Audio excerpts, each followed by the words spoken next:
Tutur Tinula. Kali ini mengetengahkan episode pertama dengan judul Pelangi di Atas Kurawa. Dalam seri yang ke-16 ini didukung oleh para pemain Ferry Fadli sebagai Arya Kamandanu, Asdi Suhastra sebagai Empu Ranubaya, Wenda Lubis sebagai Wirot, dan Nusri pembawa cerita. Selamat menikmati.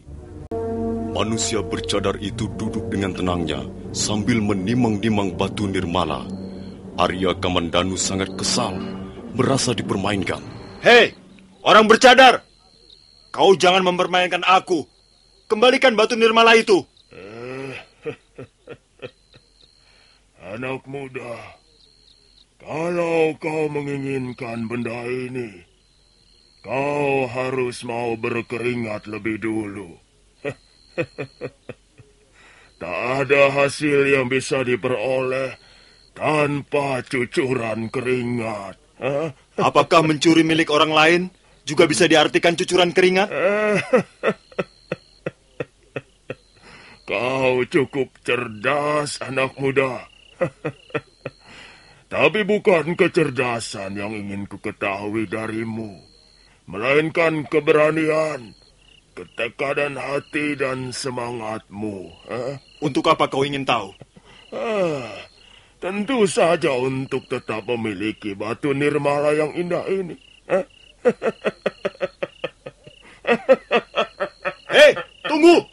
Jangan lari kau! Sampai ke ujung dunia pun tak akan kubiarkan kau membawa batu nirmala itu!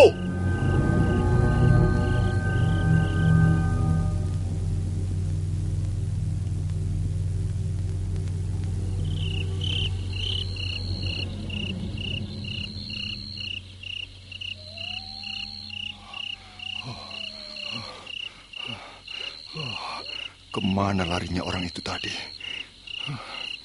Sepertinya dia lenyap di sekitar pohon-pohon rindang ini. Aku rasanya belum pernah menginjak tempat ini. Kalau tidak salah, aku berada di pinggang Bukit Kurawan bagian timur. Tempat ini agak menyeramkan. Apakah manusia bertopeng itu sengaja memancingku pergi kemari untuk kemudian membunuhku di tempat ini? Persetan dengan manusia bercadar hitam itu. Siapapun dia orangnya, betapapun saktinya, aku harus merebut batu nirmala itu dari tangannya.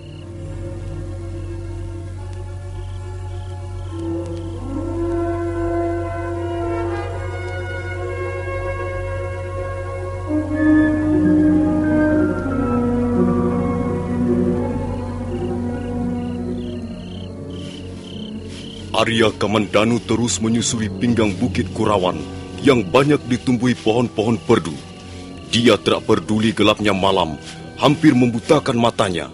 Dia terus melangkah dan melangkah, akhirnya.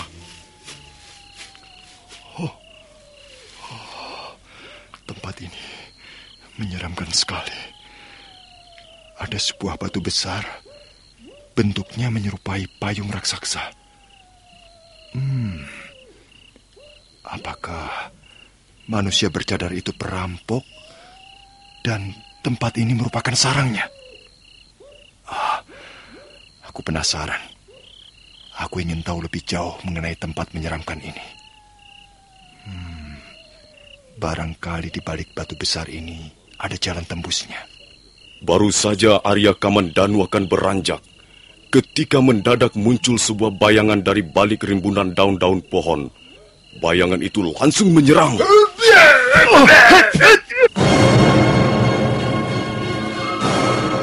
Siapa kau?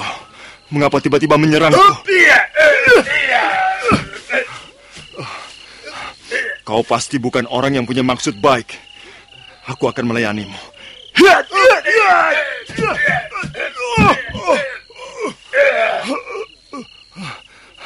Kau siapa? Dan mengapa kau menyerang aku? Kau pasti anak buah manusia bercadar itu. Tentu saja Angger Kamandanu tidak mengenali saya lagi. Oh, suaramu. Suaramu seperti ku kenal baik. Maringger, guru sudah menunggu di dalam.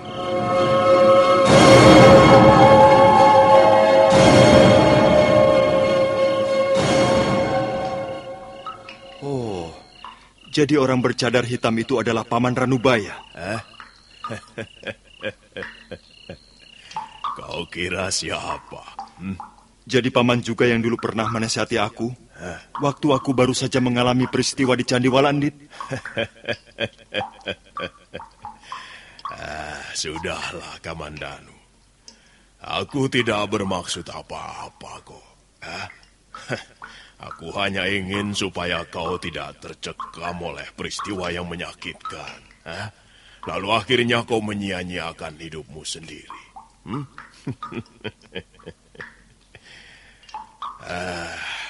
Kamandanu. Iya, Paman. Apa kau tertarik pada olah kanuragan? Saya tidak tahu. Apakah saya berbakat atau tidak untuk belajar ilmu kanuragan, Paman?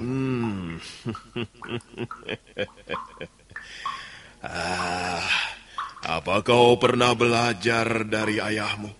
Belajar apa? Tidak banyak, Paman. Aku hanya mengajari beberapa jenis pukulan. Kata ayah, saya tidak perlu menjadi seorang jago berkelahi. Ayah lebih senang saya mewarisi keahliannya membuat senjata pusaka. Iya. Kau sendiri bagaimana? Saya pribadi lebih tertarik mempelajari ilmu ulah kanuragan, Paman. Tapi saya harus belajar pada siapa?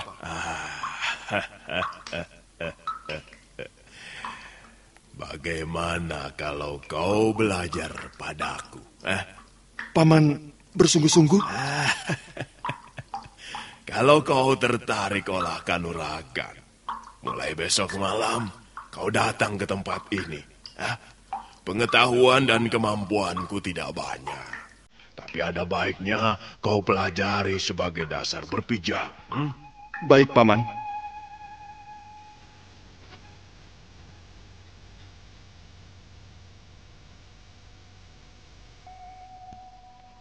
Arya Kamandanu sangat gembira bahwa Empu Ranubaya mau mengajari ilmu ulah kanuragan. Dia merasa mendapat penyaluran, merasa mendapat wadah untuk menampung kesedihannya karena kehilangan gadis yang dicintainya. Maka sejak malam itu, begitu matahari mulai tenggelam di ufuk barat, Arya Kamandanu bergegas meninggalkan rumahnya.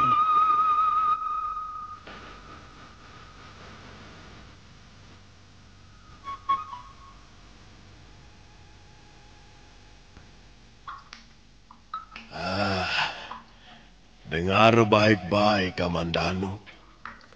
Ilmu kanuragan pada dasarnya mempelajari segala sesuatu yang terdapat di dalam raga atau tubuh manusia. Karena itu, yang pertama kali perlu dipersiapkan adalah tubuh manusia itu sendiri.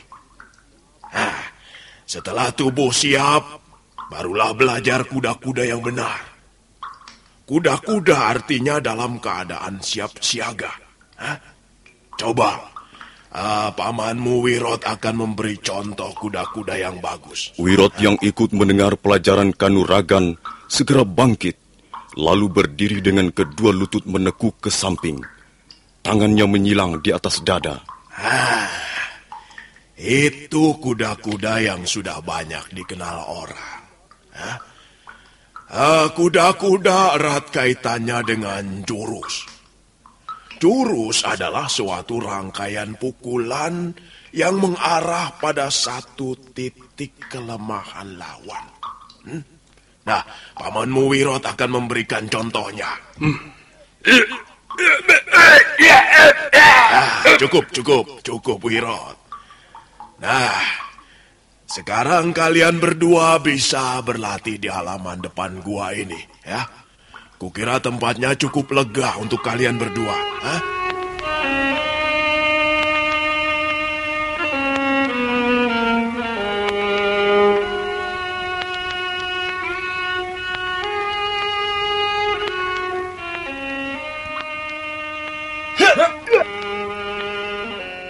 Demikianlah malam itu dan malam-malam berikutnya.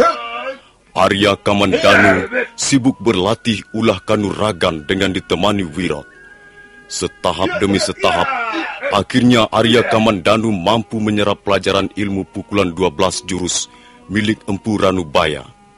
Pada malam ke-21, Empu Ranubaya melihat mereka berlatih di halaman depan goa.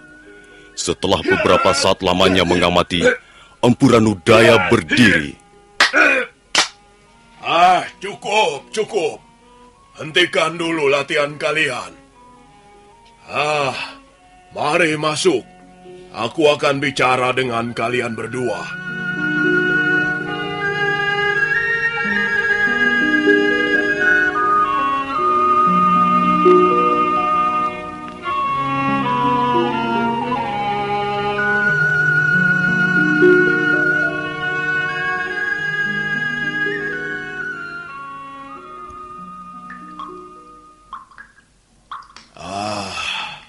Bagus, Kamandanu.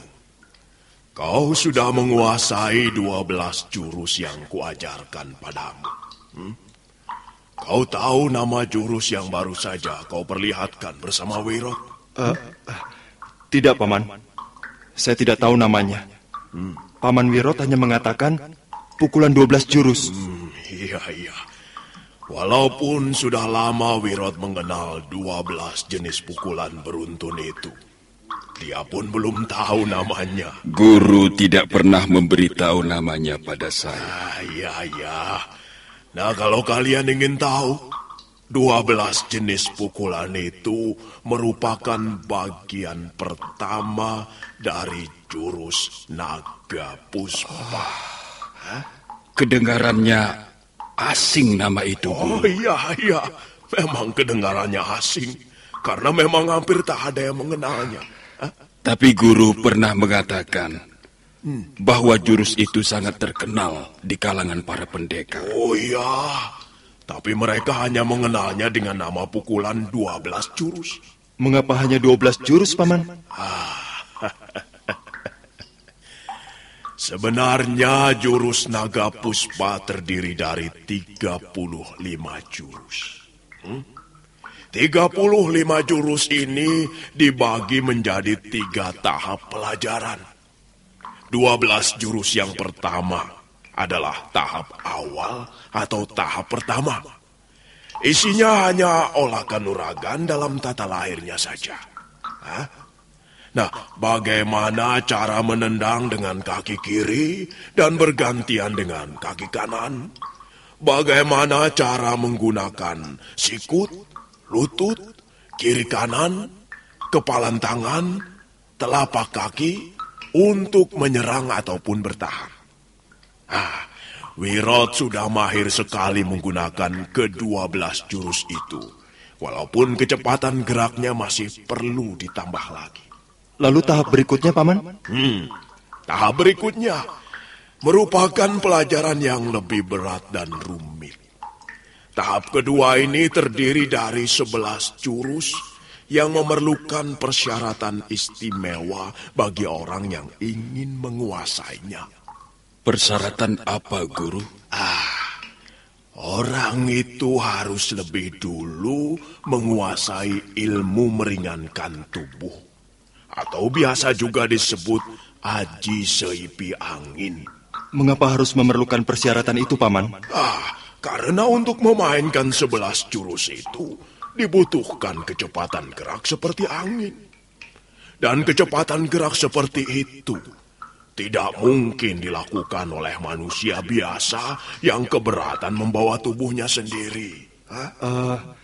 Bagaimana dengan aji seipi angin itu, Paman? Apakah susah mempelajarinya? Dengan kemauan yang keras, tekad membaja, tak ada pelajaran yang susah di muka bumi ini.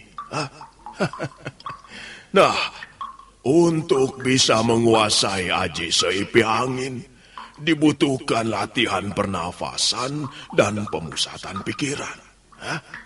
Nah, ada satu cara yang sangat jitu untuk melatih kedua perabot itu.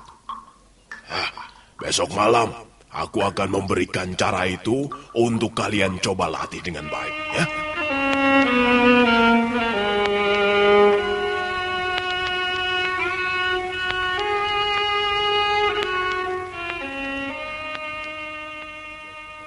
Malam berikutnya, Arya Kamandanu datang lebih awal dari malam-malam sebelumnya.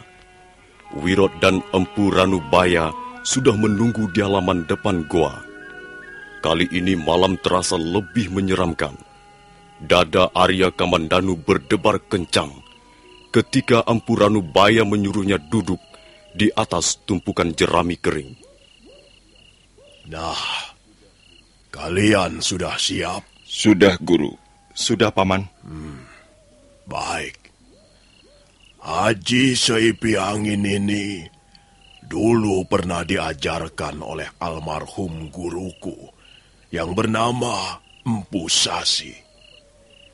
Beliau tidak pernah bepergian naik kuda atau kereta, tapi beliau selalu sampai di tempat yang dituju lebih awal dari teman-temannya. Hal itu karena beliau berjalan dengan menggunakan kemampuan ilmu tersebut. Nah, Kamandanu dan kau Wirot, 3 hari yang lalu aku menyuruh agar kalian tidak tidur barang sekejap mata pun. Apa kalian sudah mematuhinya? Sudah, Paman. Sudah, Guru. Bagus, bagus. Sekarang ini kalian tentu mengantuk sekali, kan? Ya, tentu saja, Paman. Tapi saya berusaha untuk tidak tidur.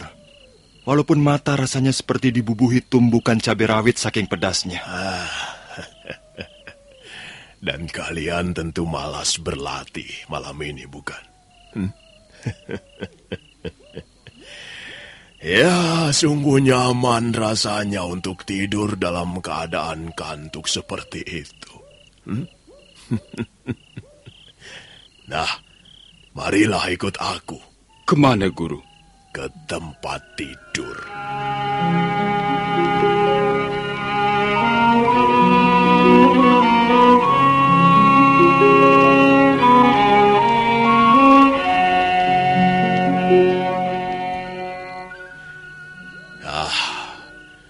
Bagi mereka yang tidak sedang belajar olah kanuragan, tempat tidur yang nyaman adalah sebuah kasur yang empuk yang dipasang di atas ranjang kayu jati berukir.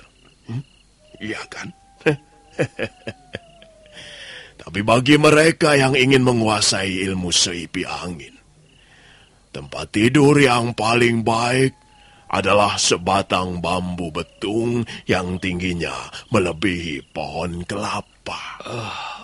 Maksud Guru? Maksudku, pergunakanlah sebatang bambu ini untuk tidur malam ini. Masih belum jelas? Kalian berdua naik ke atas pohon bambu ini sampai ke ujungnya yang paling tinggi. Dan peluklah batang pohon bambu itu sambil berusahalah untuk tidur di atas sana. Oh, bagaimana? Bagaimana itu mungkin, Guru? Tak ada yang tak mungkin. Kalian coba saja dulu apa yang kukatakan ini. Kalau kalian tak ingin jatuh ya, maka kalian tak boleh tidur terlalu lelap. Bagaimana, Kamandanu? Apa lagi yang kau tunggu? Baiklah, Paman. Saya akan menuruti perintah Paman Ranubaya. Saya akan tidur di atas pucuk pohon bambu ini.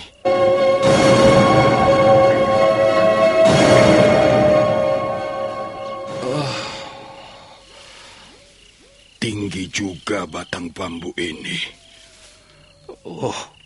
Kalau jatuh ke bawah sana, bisa remuk tulang-tulangku.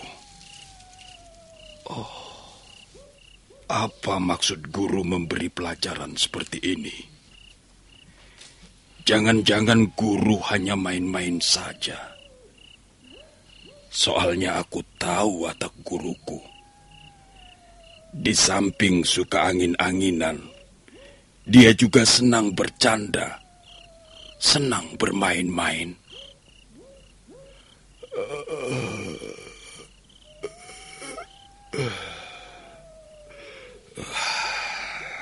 Ngantuk sekali.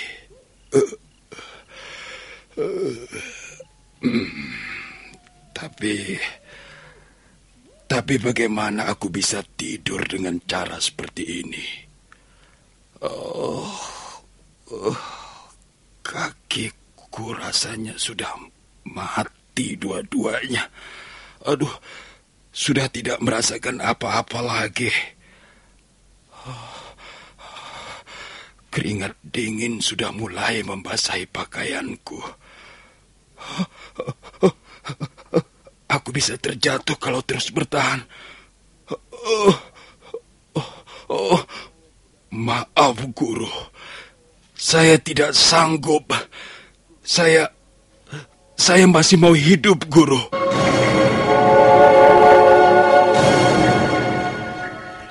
Bagaimana, Wirat?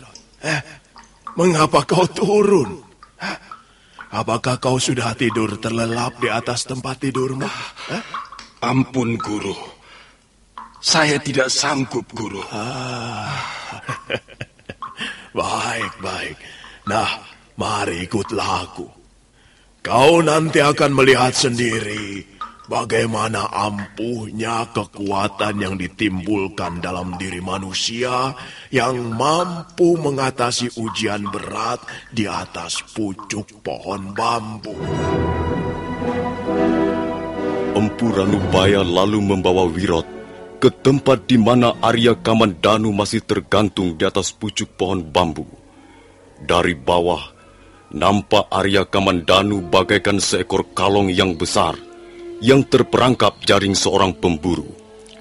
Oh, luar biasa Angger Kamandanu. Dia masih mampu bertahan di pucuk pohon bambu. Nah, ketahuilah, Wirot. Anak Anggareksa ini mempunyai bakat besar di dalam hal olah kanuragan. Guru, saya khawatir dia nanti terjatuh, Guru. Saya sendiri merasakan betapa beratnya ujian ini. Kaki saya sampai kehilangan rasa. Tangan-tangan saya seperti kejang, Guru. Sudahlah, Wirot. Nanti akan kau saksikan sendiri sebuah tontonan keajaiban yang langka. Tapi kalau kau sekarang ini tidur, ya tentu kau tak akan melihatnya.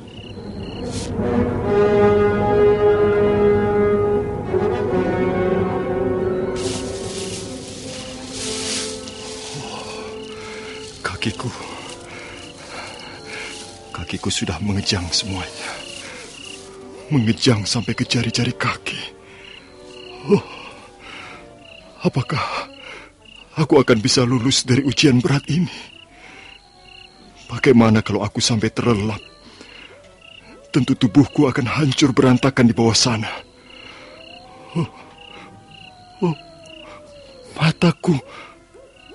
Mataku sudah tidak tahan lagi. Mataku mau menutup saja. Berat sekali rasanya membuka kelopak mataku sekarang ini. Bagaimanapun juga, Arya Kamandanu mencoba untuk bertahan. Akhirnya terlena juga, seperti terkena panah aji sirep yang dahsyat. Mendadak Arya Kamandanu merasa terlelap. Dengan kelopak matanya tetap terbuka, tapi kedua belah tangannya terlepas.